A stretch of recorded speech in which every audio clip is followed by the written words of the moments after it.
Dracula by Bram Stoker. Chapter 17. Dr. Seward's Diary continued.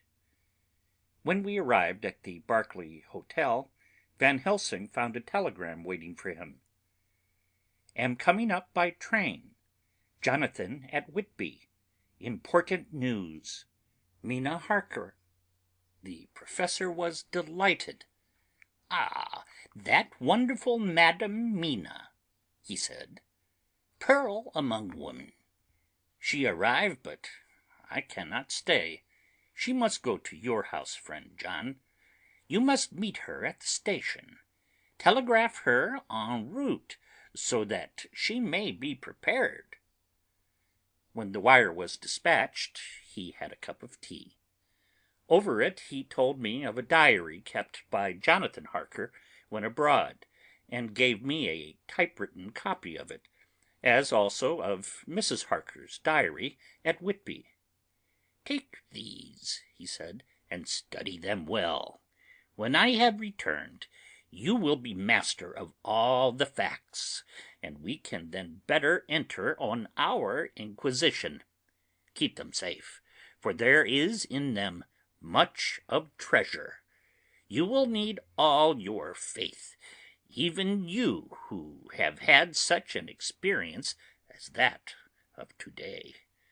What is here told," he laid his hand heavily and gravely on the packet of papers as he spoke, "may be the beginning of the end to you and me and many another, or it may sound the knell of the undead who walk the earth. Read all, I pray you, with the open mind, and if you can add in any way to the story here told, do so, for it is all important. You have kept a diary of all these so strange things, is it not so? Yes, then we shall go through all these together when we meet." He then made ready for his departure, and shortly drove off to Liverpool Street. I took my way to Paddington, where I arrived about 15 minutes before the train came in. The crowd melted away, after the bustling fashion common to arrival platforms, and I was beginning to feel uneasy lest I might miss my guest, when a sweet-faced, dainty-looking girl stepped up to me, and after a quick glance said, "Dr. Seward, is it not?" "Ah, and you are Mrs. Harker," I answered at once, whereupon she held out her hand. "I knew you from the description of poor dear Lucy, but—" She stopped suddenly, and a quick blush overspread her face. The blush that rose to my own cheeks somehow set us both at ease, for it was a tacit answer to her own. I got her luggage, which included a typewriter, and we took the Underground to Fenchurch Street, after I had sent a wire to my housekeeper to have a sitting-room and a bedroom prepared at once for Mrs. Harker. In due time we arrived. She knew, of course, that the place was a lunatic asylum, but I could see that she was unable to repress a shudder when we entered. She told me that, if she might, she would come presently to my study, as she had much to say. So here I am finishing my entry in my phonograph diary whilst I await her. As yet I have not had the chance of looking at the papers which Van Helsing left with me, though they lie open before me. I must get her interested in something, so that I may have an opportunity of reading them. She does not know how precious time is, or what a task we have in hand. I must be careful not to frighten her. Here she is. Mina Harker's Journal. 29th September. After I had tidied myself, I went down to Dr. Seward's study. At the door I paused a moment, for I thought I heard him talking with some one. As, however, he had pressed me to be quick, I knocked at the door, and on his calling out, "Come in," I entered. To my intense surprise there was no one with him. He was quite alone, and on the table opposite him was what I knew at once from the description to be a phonograph. I had never seen one, and was much interested. "I hope I did not keep you waiting," I said, "but I stayed at the door as I heard you talking, and thought there was some one with you." "Oh," he replied with a smile, "I was only entering my diary." "Your diary?" I asked him in surprise. "Yes," he answered, "I keep it in this." As he spoke he laid his hand on the phonograph. I felt quite excited over it, and blurted out, "Why, this beats even shorthand! May I hear it say something?" "Certainly," he replied with alacrity, and stood up to put it in train for speaking. Then he paused, and a troubled look overspread his face. "The fact is," he began awkwardly, "I only keep my diary in it, and as it is entirely, almost entirely, about my cases, it may be awkward. That is, I mean—" He stopped, and I tried to help him out of his embarrassment. "You helped to attend dear Lucy at the end. Let me hear how she died. For all that I know of her, I shall be very grateful. She was very, very dear to me." To my surprise he answered with a horror-struck look in his face, "Tell you of her death? Not for the wide world." "Why not?" I asked, for some grave, terrible feeling was coming over me. Again he paused, and I could see that he was trying to invent an excuse. At length he stammered out, "You see, I do not know how to pick out any particular part of the diary." Even while he was speaking, an idea dawned upon him, and he said with unconscious simplicity, in a different voice, and with the naivete of a child, "That's quite true, upon my honour. Honest Indian." I could not but smile, at which he grimaced. "I gave myself away that time," he said. "But do you know that, although I have kept the diary for months past, it never once struck me how I was going to find any particular part of it in case I wanted to look it up?" By this time my mind was made up that the diary of a doctor who attended Lucy might have something to add to the sum of our knowledge of that terrible being, and I said boldly, "Then, Dr. Seward, you had better let me copy it out for you on my typewriter." He grew to a positively deathly pallor as he said, "No, no, no, for all the world! I wouldn't let you know that terrible story." Then it was terrible. My intuition was right. For a moment I thought, and as my eyes ranged the room, unconsciously looking for something or some opportunity to aid me, they lit on a great batch of typewriting on the table. His eyes caught the look in mine, and without his thinking followed their direction. As they saw the parcel he realised my meaning. "You do not know me," I said. "When you have read those papers, my own diary, and my husband's also, which I have typed, you will know me better. I have not faltered in giving every thought of my own heart in this cause. But of course you do not know me yet, and I must not expect you to trust me so far." He is certainly a man of noble nature. Poor dear Lucy was right about him. He stood up and opened a large drawer, in which were arranged in order a number of hollow cylinders of metal covered with dark wax, and said, "You are quite right. I did not trust you because I did not know you. But I know you now, and let me say that I should have known you long ago. I know that Lucy told you of me. She told me of you too. May I make the only atonement in my power? Take the cylinders and hear them. The first half-dozen of them are personal to me, and they will not horrify you. Then you will know me better. Dinner will by then be ready. In the meantime I shall read over some of these documents, and shall be better able to understand certain things." He carried the phonograph himself up to my sitting-room and adjusted it for me. Now I shall learn something pleasant, I am sure, for it will tell me the other side of a true love episode of which I know one side already. Dr. Seward's Diary, 29 September. I was so absorbed in that wonderful diary of Jonathan Harker and that other of his wife that I let the time run on without thinking. Mrs. Harker was not down when the maid came to announce dinner, so I said, "She is possibly tired. Let dinner wait an hour," and I went on with my work. I had just finished Mrs. Harker's diary when she came in. She looked sweetly pretty, but very sad, and her eyes were flushed with crying. This somehow moved me much. Of late I have had cause for tears, God knows. But the relief of them was denied me, and now the sight of those sweet eyes, brightened by recent tears, went straight to my heart. So I said as gently as I could, "I greatly fear I have distressed you." "Oh no, not distressed me," she replied, "but I have been more touched than I can say by your grief. This is a wonderful machine, but it is cruelly true. It told me in its very tones the anguish of your heart. It was like a soul crying out to Almighty God. No one must hear them spoken ever again. See, I have tried to be useful. I have copied out the words on my typewriter, and none other need now hear your heart beat as I did.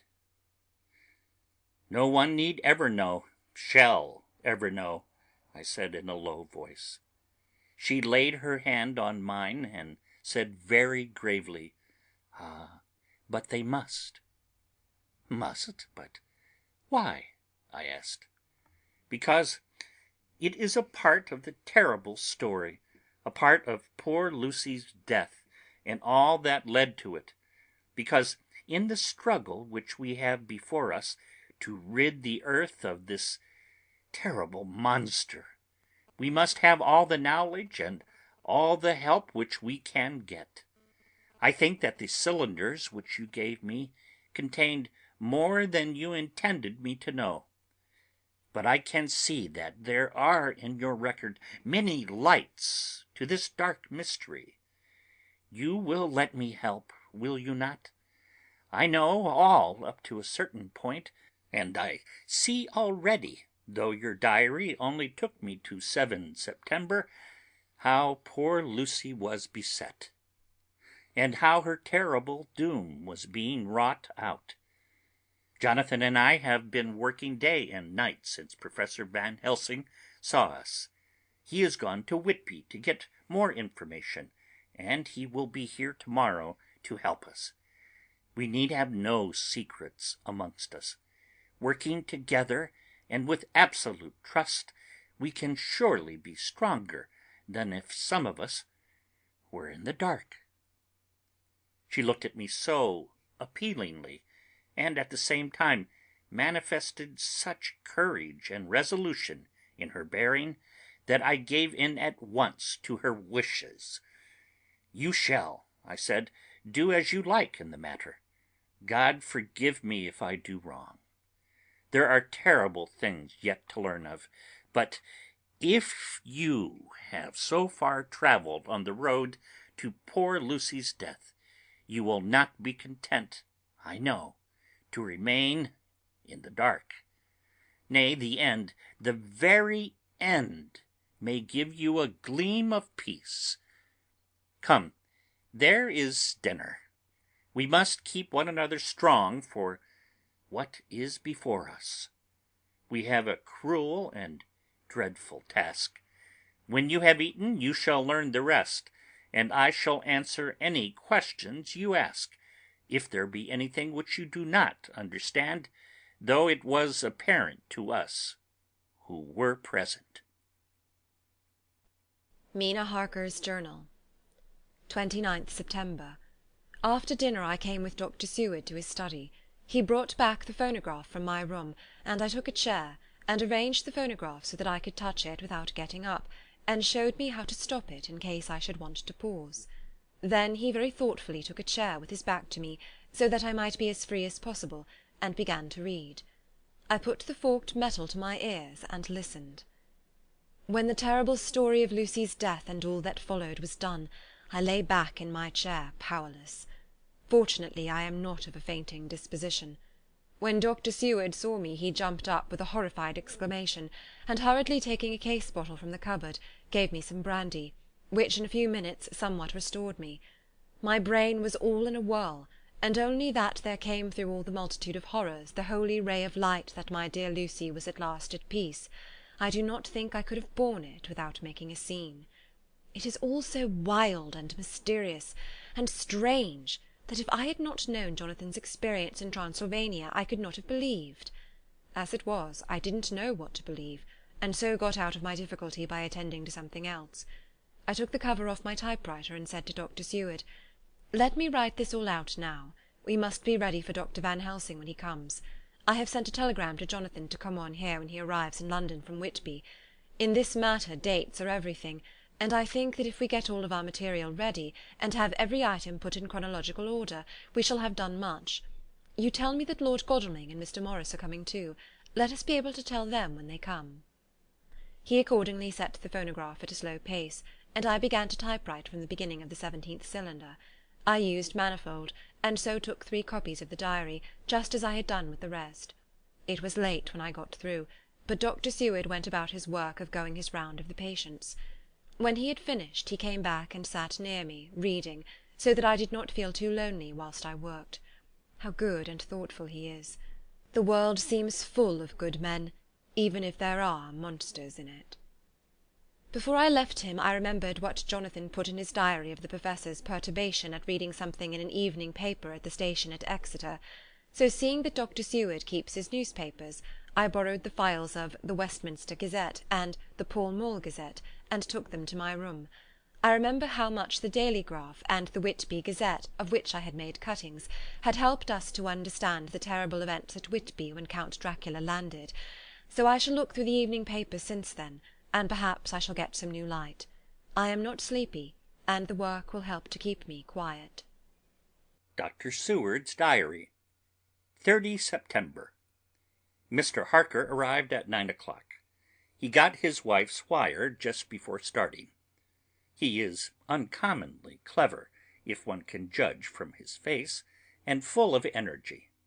If this journal be true, and judging by one's own wonderful experiences it must be, he is also a man of great nerve. That going down to the vault a second time was a remarkable piece of daring. After reading his account, I was prepared to meet a good specimen of manhood, but hardly the quiet, business-like gentleman who came here today. Later. After lunch, Harker and his wife went back to their own room, and as I passed a while ago, I heard the click of the typewriter. They are hard at it. Mrs. Harker says that they are knitting together in chronological order every scrap of evidence they have. Harker has got the letters between the consignee of the boxes at Whitby and the carriers in London who took charge of them. He is now reading his wife's transcript of my diary. I wonder what they make out of it. Here it is. Strange that it never struck me that the very next house might be the Count's hiding-place. Goodness knows we had enough clues from the conduct of the patient Renfield. The bundle of letters relating to the purchase of the house were with the transcript. Oh, if we had only had them earlier, we might have saved poor Lucy. Stop. That way madness lies. Harker has gone back and is again collecting material. He says that by dinner time they will be able to show a whole connected narrative. He thinks that in the meantime I should see Renfield, as hitherto he has been a sort of index to the coming and going of the Count. I hardly see this yet, but when I get at the dates I suppose I shall. What a good thing that Mrs. Harker put my cylinders into type. We never could have found the dates otherwise. I found Renfield sitting placidly in his room with his hands folded, smiling benignly. At the moment he seemed as sane as anyone I ever saw. I sat down and talked with him on a lot of subjects, all of which he treated naturally. He then, of his own accord, spoke of going home, a subject he has never mentioned to my knowledge during his sojourn here. In fact, he spoke quite confidently of getting his discharge at once.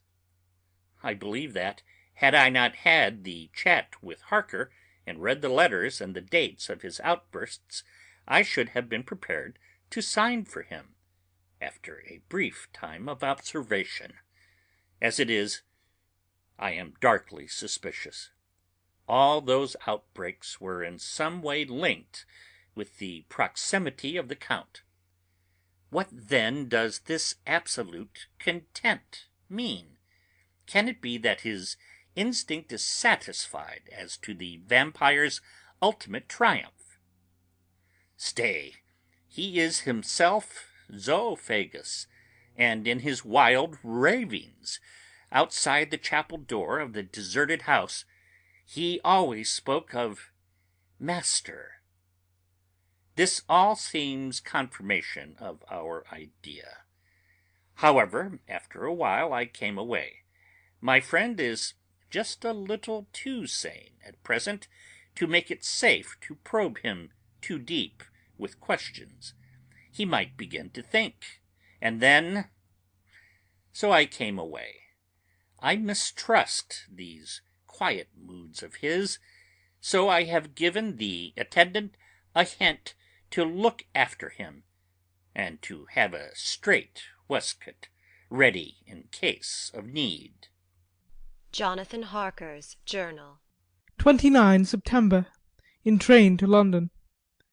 When I received Mr. Billington's courteous message that he would give me any information in his power, I thought it best to go down to Whitby and make, on the spot, such inquiries as I wanted. It was now my object to trace that horrid cargo of the Count's to its place in London. Later we may be able to deal with it. Billington junior, a nice lad, met me at the station and brought me to his father's house, where they had decided that I must spend the night. They are hospitable, with true Yorkshire hospitality. Give a guest everything and leave him to do as he likes. They all knew that I was busy and that my stay was short, and Mr. Billington had ready in his office all the papers concerning the consignment of boxes. It gave me almost a turn to see again one of the letters which I had seen on the Count's table before I knew of his diabolical plans. Everything had been carefully thought out, and done systematically and with precision. He seemed to have been prepared for every obstacle which might be placed by accident in the way of his intentions being carried out. To use an Americanism, he had taken no chances, and the absolute accuracy with which his instructions were fulfilled was simply the logical result of his care. I saw the invoice and took note of it. 50 cases of common earth to be used for experimental purposes. Also the copy of the letter to Carter Paterson and their reply. Of both these I got copies. This was all the information Mr. Billington could give me, so I went down to the port and saw the coastguards, the customs officers, and the harbour master, who kindly put me in communication with the men who had actually received the boxes. Their tally was exact with the list, and they had nothing to add to the simple description 50 cases of common earth, except that the boxes were main and mortal heavy, and that shifting them was dry work. One of them added that it was hard lines, that there wasn't any gentleman "such as like yourself, Squire," to show some sort of appreciation of their efforts in a liquid form. Another put me in a rider that the thirst then generated was such that even the time which had elapsed had not completely allayed it. Needless to add, I took care before leaving to lift, for ever and adequately, this source of reproach. 30 September. The station master was good enough to give me a line to his old companion, the station master at King's Cross, so that when I arrived there in the morning I was able to ask him about the arrival of the boxes. He too put me at once in communication with the proper officials, and I saw that their tally was correct with the original invoice. The opportunities of acquiring an abnormal thirst had been here limited. A noble use of them, however, had been made, and again I was compelled to deal with the result in ex post facto manner. From thence I went to Carter Paterson's central office, where I met with the utmost courtesy. They looked up the transaction in their day book and letter book, and at once telephoned to their King's Cross office for more details. By good fortune the men who did the teaming were waiting for work, and the official at once sent them over, sending also by one of them the way bill and all the papers connected with the delivery of the boxes at Carfax. Here again I found the tally agreeing exactly. The carrier's men were able to supplement the paucity of the written word with a few more details. These were, I shortly found, connected almost solely with the dusty nature of the job and the consequent thirst engendered in the operators. On my affording an opportunity, through the medium of the currency of the realm, of the allaying at a later period this beneficial evil, one of the men remarked, "That 'ere house, guv'nor, is the rummiest I ever was in. Blimey! But it ain't been touched this 100 years. There was dust that thick in the place you might have slept on it without hurtin' of your bones. And the place was that neglected that you might have smelled old Jerusalem in it.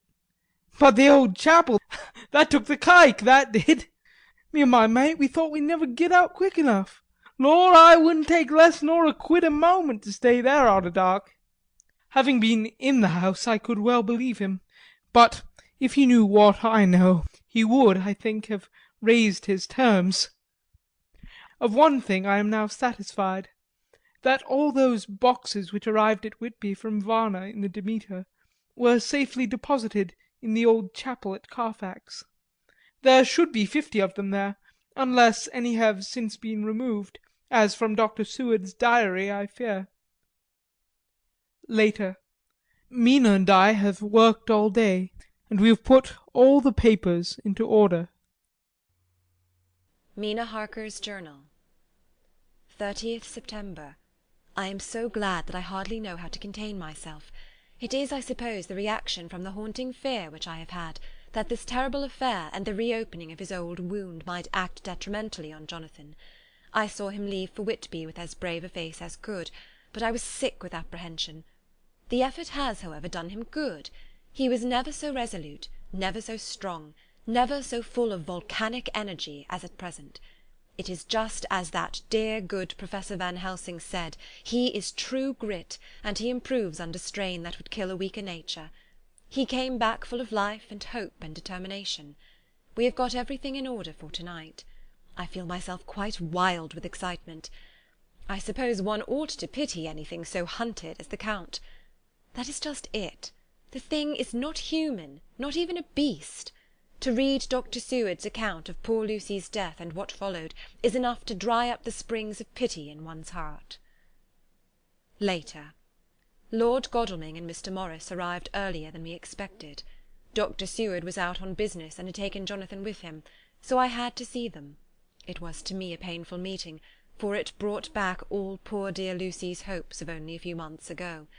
Of course they had heard Lucy speak of me, and it seemed that Dr. Van Helsing too had been quite blowing my trumpet, as Mr. Morris expressed it. Poor fellows, neither of them is aware that I know all about the proposals they made to Lucy. They did not quite know what to say or do, as they were ignorant of the amount of my knowledge, so they had to keep on neutral subjects. However, I thought the matter over, and came to the conclusion that the best thing I could do would be to post them on affairs right up to date. I knew from Dr. Seward's diary that they had been at Lucy's death, her real death, and that I need not fear to betray any secret before the time. So I told them as well as I could that I had read all the papers and diaries, and that my husband and I, having typewritten them, had just finished putting them in order. I gave them each a copy to read in the library. When Lord Godalming got his and turned it over, it does make a pretty good pile. He said, "Did you write all this, Mrs. Harker?" I nodded, and he went on. "I don't quite see the drift of it, but you people are all so good and kind, and have been working so earnestly and so energetically, that all I can do is to accept your ideas blindfold and try to help you. I have had one lesson already in accepting facts that should make a man humble to the last hour of his life. Besides, I know you loved my Lucy." Here he turned away and covered his face with his hands. I could hear the tears in his voice. Mr. Morris, with instinctive delicacy, just laid a hand for a moment on his shoulder, and then walked quietly out of the room. I suppose there is something in a woman's nature that makes a man free to break down before her, and express his feelings on the tender or emotional side without feeling it derogatory to his manhood. For when Lord Godalming found himself alone with me, he sat down on the sofa and gave way utterly and openly. I sat down beside him and took his hand. I hope he didn't think it forward of me, and that if he ever thinks of it afterwards he never will have such a thought. There I wrong him. I know he never will. He is too true a gentleman. I said to him, for I could see that his heart was breaking, I loved dear Lucy, and I know what she was to you, and what you were to her. She and I were like sisters, and now she is gone, will you not let me be like a sister to you in your trouble? I know what sorrows you have had, though I cannot measure the depth of them. If sympathy and pity can help in your affliction, won't you let me be of some little service, for Lucy's sake? In an instant the poor dear fellow was overwhelmed with grief. It seemed to me that all that he had been of late suffering in silence found a vent at once. He grew quite hysterical, and raising his open hands beat his palms together in a perfect agony of grief. He stood up and then sat down again, and the tears rained down his cheeks. I felt an infinite pity for him, and opened my arms unthinkingly. With a sob he laid his head on my shoulder, and cried like a wearied child, whilst he shook with emotion. We women have something of the mother in us that makes us rise above smaller matters, when the mother spirit is invoked. I felt this big sorrowing man's head resting on me, as though it were that of a baby that some day may lie on my bosom, and I stroked his hair as though he were my own child. I never thought at the time how strange it all was. After a little bit his sobs ceased, and he raised himself with an apology, though he made no disguise of his emotion. He told me that for days and nights past, weary days and sleepless nights, he had been unable to speak with any one, as a man must speak in his time of sorrow. There was no woman whose sympathy could be given to him, or with whom, owing to the terrible circumstance with which his sorrow was surrounded, he could speak freely. I know now how I have suffered, he said as he dried his eyes, but I do not know even yet, and none other can ever know, how much your sweet sympathy has been to me to-day. I shall know better in time, and believe me that, though I am not ungrateful now, my gratitude will grow with my understanding. You will let me be like a brother, will you not, for all our lives, for dear Lucy's sake? For dear Lucy's sake, I said, as we clasped hands. Ay, and for your own sake, he added. For if a man's esteem and gratitude are ever worth the winning, you have won mine to-day. If ever the future should bring you to a time when you need a man's help, believe me, you will not call in vain. God grant that no such time may ever come to you to break the sunshine of your life, but if it should ever come, promise me that you will let me know. He was so earnest, and his sorrow was so fresh, that I felt it would comfort him, so I said, I promise. As I came along the corridor, I saw Mr. Morris looking out of a window. He turned as he heard my footsteps. How is art? He said. Then noticing my red eyes, he went on, Ah, I see you have been comforting him. Poor old fellow, he needs it. No one but a woman can help a man when he is in trouble of the heart, and he had no one to comfort him. He bore his own trouble so bravely that my heart bled for him. I saw the manuscript in his hand, and I knew that when he read it he would realize how much I knew, so I said to him, I wish I could comfort all who suffer from the heart. Will you let me be your friend, and will you come to me for comfort if you need it? You will know later why I speak. He saw that I was in earnest, and stooping took my hand, and raising it to his lips, kissed it. It seemed but poor comfort to so brave and unselfish a soul, and impulsively I bent over and kissed him. The tears rose in his eyes, and there was a momentary choking in his throat. He said quite calmly, Little girl, you will never forget that true-hearted kindness, so long as ever you live. Then he went into the study to his friend. Little girl, the very words he had used to Lucy, and oh, but he proved himself a friend. End of chapter 17.